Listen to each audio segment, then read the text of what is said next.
আরো একটা নতুন ভিডিও। কালকে তোমাদের মাধ্যমিকের ভূগোল পরীক্ষা, তো তোমরা কি অনেকেই অনেক টেনশনে আছো কোনগুলো দেখে যাবো। তো আজকে আমাদের সাথে আমরা পেয়ে গেছি ভূগোলের বিশিষ্ট শিক্ষক খোকন রায় স্যারকে। তো স্যার আজকে তোমাদেরকে বলবে যে ভূগোল পরীক্ষায় লাস্ট মিনিট কিছু টিপস এন্ড ট্রিক্স, এবং তার থেকেও লাস্ট দিনে তোমরা কোন প্রশ্নগুলো খুব ভালো করে দেখে যাবে। স্যার দীর্ঘদিন ধরে ভূগোল বিষয় পড়াচ্ছেন এবং স্যার যেগুলো যেগুলো বলেন ম্যাক্সিমাম ইয়ারে সেগুলোই প্রশ্ন আসে। তো মন দিয়ে ভিডিওটা দেখতে থাকো। স্যার আপনাকে বায়োলজির দেবাংশু স্যার চ্যানেলে স্বাগত জানাই। স্যার একটু যদি ওদেরকে বলেন। স্যার হ্যাঁ, তোমরা আজকেও পরীক্ষা দিয়ে ফিরেছো। তা কাল তোমাদের ভূগোল পরীক্ষা, তোমরা যথাযথ প্রিপারেশন নিয়েছো, তবু লাস্ট মুহূর্তে কয়েকটা কথা, কয়েকটা প্রশ্ন সেগুলো একটু বলে দিচ্ছে, এগুলো খুব ভালো করে দেখবেন। সেগুলি আসার খুব চান্স রয়েছে এর ক্ষেত্রে। সেখানে যে অপশানগুলো থাকে সেই অপশানটা দিয়ে তারপর উত্তরটা লিখবে, ওটাই সব থেকে ভালো। আর এসে যেমন পরস্পর আছে, তোমরা বিভাগ অনুযায়ী দাগ নাম্বার অনুযায়ী একটু সাজিয়ে দেবে, তাহলে যিনি খাতা দেখবেন তিনি সহজভাবে খুব খাতা দেখবেন, সেক্ষেত্রে বড় কোশ্চেনের ততটা প্রভাবটা পড়বে না। এবার তোমাদের যেটা আসবো, যেটা হচ্ছে 2 নম্বর প্রশ্নে, যেটা তোমাদের বিভাগ গ। সেই 2 নম্বর প্রশ্নের ক্ষেত্রে আমি বলবো যে তোমাদের কতগুলো পার্ট আছে, সেই পার্ট থেকে যে আছে প্রাকৃতিক অংশ থাকে, তারপরে অর্থনৈতিক ব্যাপারটা থাকে, আর একটা যেটা হচ্ছে বর্জ্য ব্যবস্থাপনা আর উপগ্রহ চিত্র। এই দুটো যে অধ্যায় খুব ইম্পর্টেন্ট। এখান থেকে তোমাকে ওই চ্যাপ্টার থেকে অল্টারনেটিভ 2 নম্বর আসবে। দুটো প্রশ্ন দেওয়া থাকবে, তার মধ্যে একটা করতে হবে, ওই জায়গাটা একটু ভালো করে লক্ষ্য দিতে হবে। আর একটা যে উপগ্রহ চিত্র এবং যে আছে যে চ্যাপ্টারটা তোমাদের উপগ্রহ চিত্র মানচিত্র এবং উপগ্রহ চিত্র, ওখান থেকেও 2 আর 3, ওখান থেকে তো 5 আসে না, তাহলে এই 2টাকে ওখান থেকে ভালো করতে হবে। এই দুটো চ্যাপ্টার যদি আমরা ভালো করে করতে পারি, সেখান থেকে 2 নম্বর কোশ্চেন তোমরা পেয়ে যাবে। এবং সেখান থেকে যে আমি প্রথমেই একটু বর্জ্য ব্যবস্থাপনায় আসি, সেখানে এই বর্জ্য ব্যবস্থাপনার মধ্যে তোমাদের যে প্রশ্নগুলো ভালো করে করতে হবে, সেখান থেকে বলি একদম যে বর্জ্য ব্যবস্থাপনা কাকে বলে, আর যে রয়েছে ভরাটকরণ বলতে কি বোঝো, বর্জ্য পুনর্নবীকরণ বলতে কি বোঝো, তেজস্ক্রিয় বর্জ্য, এই যে প্রশ্নগুলো বললাম, এবং যে পৌরসভার বর্জ্য, এই 5টা যে প্রশ্ন বললাম খুব ভালো করে তোমরা দেখে যাবে। এই 5টা খুব এবারের জন্য খুব ইম্পর্টেন্ট প্রশ্ন। আর যেটা ভূবৈচিত্র্য মানচিত্র এবং উপগ্রহ চিত্র যেটা আছে, তার ক্ষেত্রে যেটা বলবো, উপগ্রহ চিত্র যে রয়েছে সেখান থেকে তোমাদের ভূবৈচিত্র্য সূচক মানচিত্র সংজ্ঞা দাও, এবং সেখানে উপগ্রহ চিত্র বলতে কি বোঝো আর ভগ্নসূচক স্কেলের সংজ্ঞা দাও। সেখান থেকে আর ভূ সমলয় উপগ্রহ বলতে কি বোঝো আর সেন্সর বলতে কি বোঝো। এই 5টা আমি প্রশ্ন বললাম, এর মধ্যে থেকে 2টো দেখবে থাকবে, সেখানে তার মধ্যে একটা অ্যান্সার করতে হবে। এই 5টা এবং 5টা এই প্রশ্নগুলো খুব ভালো 2 নম্বরের জন্য, এবং সেখান থেকে 2 নম্বরগুলো এই 2 চ্যাপ্টার থেকে করবে। এবং প্রথম যে চ্যাপ্টার রয়েছে, আমি একটা কথা স্যারকে একটু ইন্টারাপ্ট করছি। স্যার যেগুলো বলছেন অবশ্যই করে যাবে, কারণ স্যার যেগুলো বলেন দীর্ঘদিনের স্যারের রেপুটেশন হচ্ছে, সেগুলোই কিন্তু ম্যাক্সিমাম আসে। Sir please. হ্যাঁ, প্রথম অধ্যায় থেকে তোমরা যে 2 নম্বরগুলো খুব জোর দেবে, সেখান থেকে জলবিভাজিকা যে রয়েছে, বোপাতকুফ, হিমশৈল আর ক্রেভাস রয়েছে, প্রাকসুন, ইনসেল বার্জ, এই যে রয়েছে প্রথম অধ্যায়ে এই প্রশ্নগুলো তোমরা একটু ভালো করে করবে 2 নম্বরের জন্য। পরবর্তী যে রয়েছে তোমাদের বায়ুমণ্ডল থেকে যে গুলো রয়েছে সেগুলো একটু বলি, যেমন বৈপরীত্য উষ্ণতা, ITCZ রয়েছে, জেট বায়ু কাকে বলে, এই যে প্রশ্নগুলো বললাম এই প্রশ্নগুলো ভালো করে করবে। আর বায়ুমণ্ডল থেকে 2 নম্বরের হিমবাচির বলতে কি বোঝো, বানডাকা কি, পেরিজিওয়ার বলতে কি বোঝো, সমুদ্র স্রোতের সংজ্ঞা দাও। এই প্রশ্নগুলো খুব ভালো করে তোমরা করবে। আশা করছি এর মধ্যে তোমাদের 2 নম্বরগুলো এসে যাওয়ার সম্ভাবনা প্রবল এবং তোমরা পারবে। আর অর্থনৈতিক দিক থেকে ভারতের পোর্শনে যেটা আমি বলবো, ভারতের যে পোর্শনগুলো রয়েছে প্রাকৃতিক এবং অর্থনৈতিক যে রয়েছে, সেখান থেকে সামাজিক বনসৃজন, দুন উপত্যকা কি, মৌসুমী বিস্ফোরণ বলতে কি বোঝো, সবুজ বিপ্লব, একবারই আমি আঞ্চলিকটা বলে দিচ্ছি, সবুজ বিপ্লব বলতে কি বোঝো, পশ্চিমী ঝঞ্ঝা, রবি শস্য, ইংরাজি শিল্প, অনুসারী শিল্প, নগরায়ণ বলতে কি বোঝো, সোনালী চতুর্ভুজ। এই প্রশ্নগুলোর উপর তোমরা খুব জোর দেবে। আর এবার আসবো তোমাদের 3 নম্বরের প্রশ্ন, যেটা তোমাদের পরে 3 নম্বরের যে প্রশ্নগুলো, সেখান থেকে তোমাদের 4টে করতে হয়।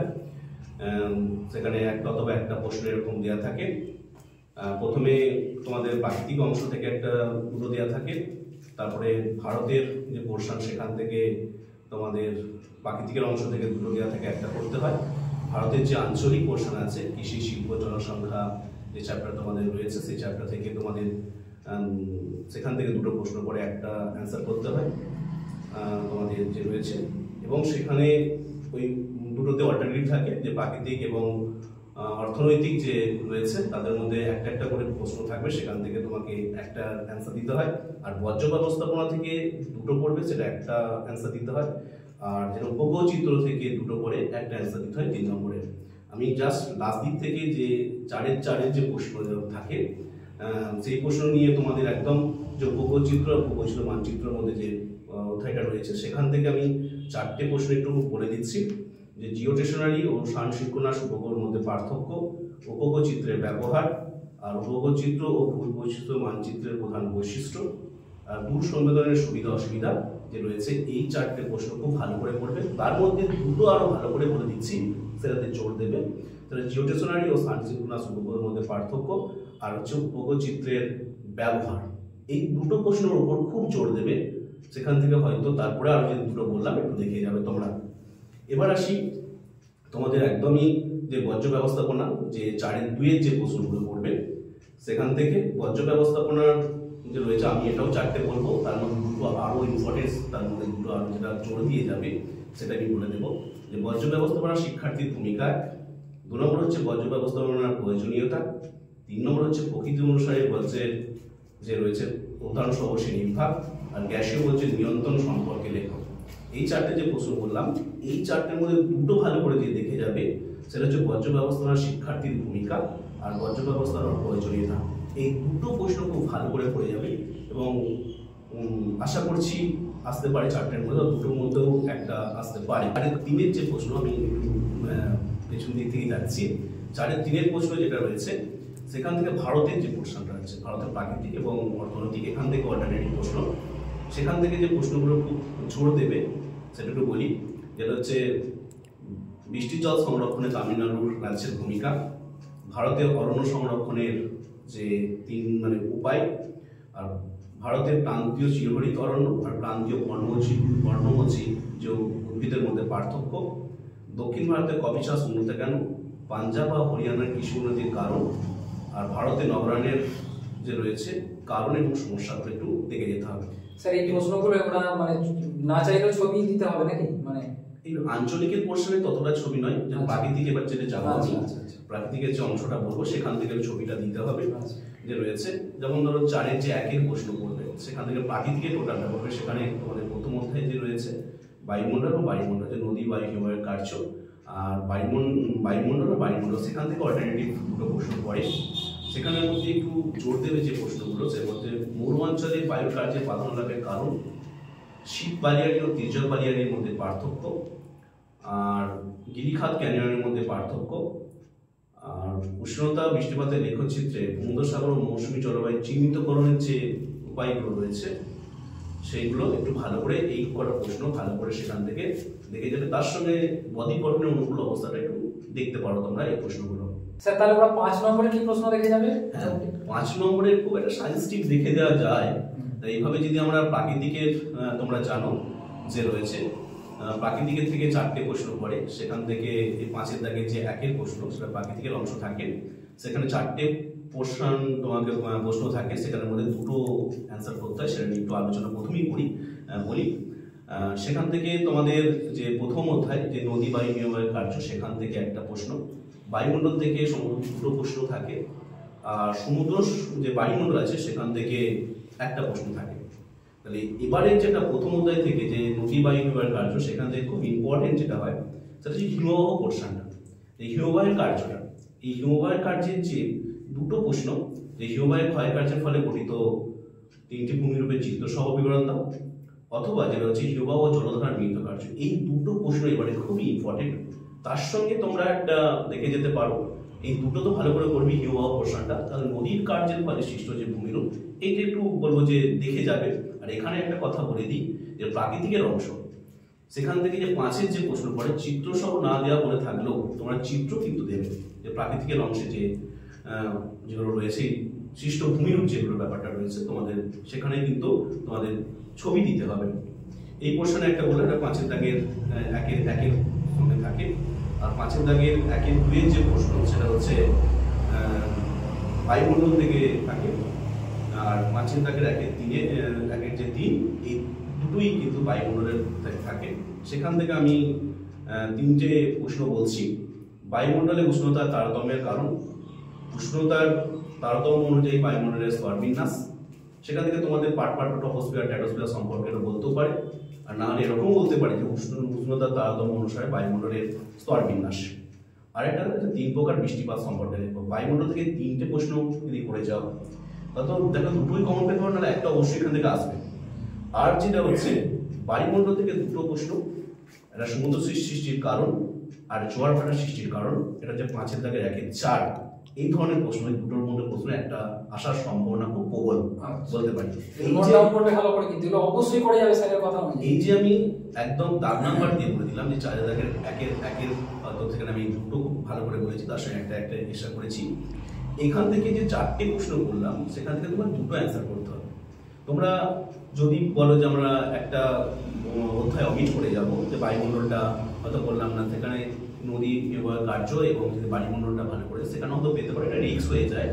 তবু এই কোশ্চেনগুলো একটুখানি ভালো করে দেখে যাবে। আমি 3টে 6টা 8টা প্রশ্ন বলেছি, 8টার মধ্যে তোমাদের 4টে পড়বে, দুটোর অ্যান্সার দিতে হবে। তারপর বলতে আমি এবার বলি খুব ইম্পর্টেন্ট, আমরা যেটা খুব জোর দিয়ে যাবো সেটা হিমবাহের ক্ষয়কার্য ফলে সৃষ্ট ভূমিরূপ এবং হিমবাহ জলধারা নির্মিত সৃষ্ট ভূমিরূপ, এই দুটো ভালো করে জোর দেব। বায়ুমণ্ডলের উষ্ণতার তারতম্যের কারণ আর 3 প্রকার বৃষ্টিপাত সম্পর্কে যে রয়েছে এই দুটোকে ভালো করে জোর দিয়ে যাব। আর জোয়ার ভাটা সৃষ্টির কারণ আর সমুদ্র সৃষ্টির কারণ এইগুলোকে খুব জোর দিয়ে যাবো আমরা। এরপরে যে অর্থনৈতিক পোর্শনটা আছে, তোমাদের আঞ্চলিক পোর্শন যে রয়েছে, সেখানেও ঠিক এরকম 4টে প্রশ্ন সেখানে থাকে। সেখানে রয়েছে কি না, ভারতের যে ভূপ্রকৃতি নদ নদী স্বাভাবিক উদ্ভিদ আর মৃত্তিকা, এই যে পোর্শনটা আছে এখান থেকে একটা প্রশ্ন থাকবে। কৃষি থেকে একটা প্রশ্ন, শিল্প থেকে একটা প্রশ্ন, আর তোমাদের যে জনসংখ্যা আর নগরায়ণ আছে, যে শহর নগর আছে, সেখান থেকে একটা বড় প্রশ্ন সেখান থেকে আসে।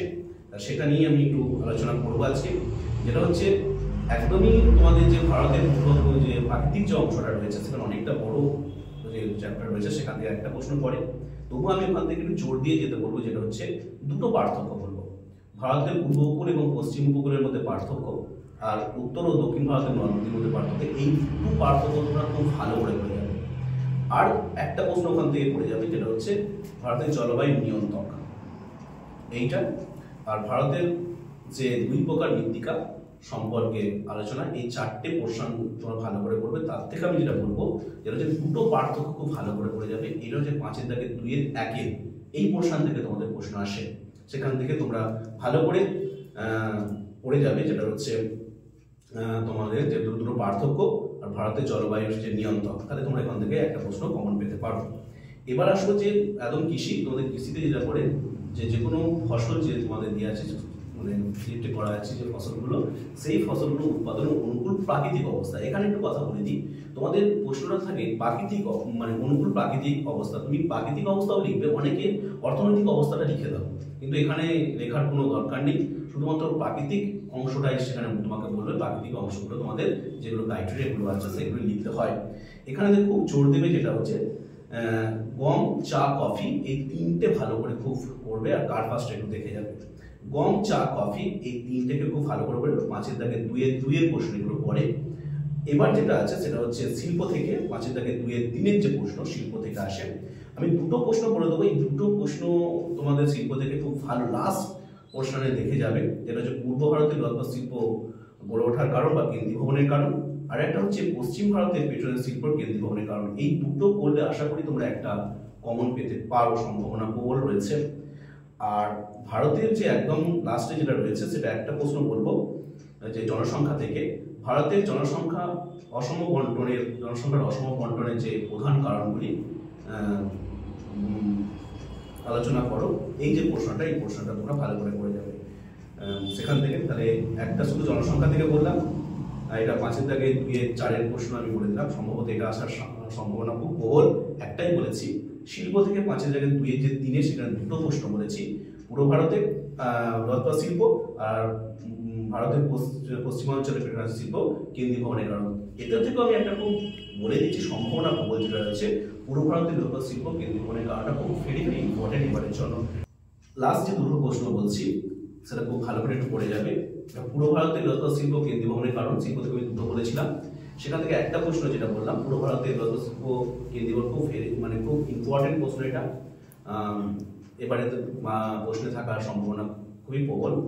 আর ভারতের জনসংখ্যা অসম বন্টনের প্রধান যে কারণগুলো, এই দুটো প্রশ্ন খুব খুব ইম্পর্টেন্ট আমি বলতে পারি। সেটা একটা 5-এর দাগে 2-এর 3 আর একটা 5-এর দাগে 2-এর 4-এর প্রশ্ন এরকম আসতে পারে তোমাদের। স্যার তাহলে ম্যাপ পয়েন্টিং কি করবে স্যার? ম্যাপ পয়েন্টিং এর যেটা একদম লাস্ট 6-এর দাগের প্রশ্ন বিভাগ চ, সেই ম্যাপ পয়েন্টিং এটা মাস্ট, এটা কোনো মানে অল্টারনেটিভ প্রশ্ন থাকে না, 10টাই দেওয়া থাকে 10টাই করতে হয়।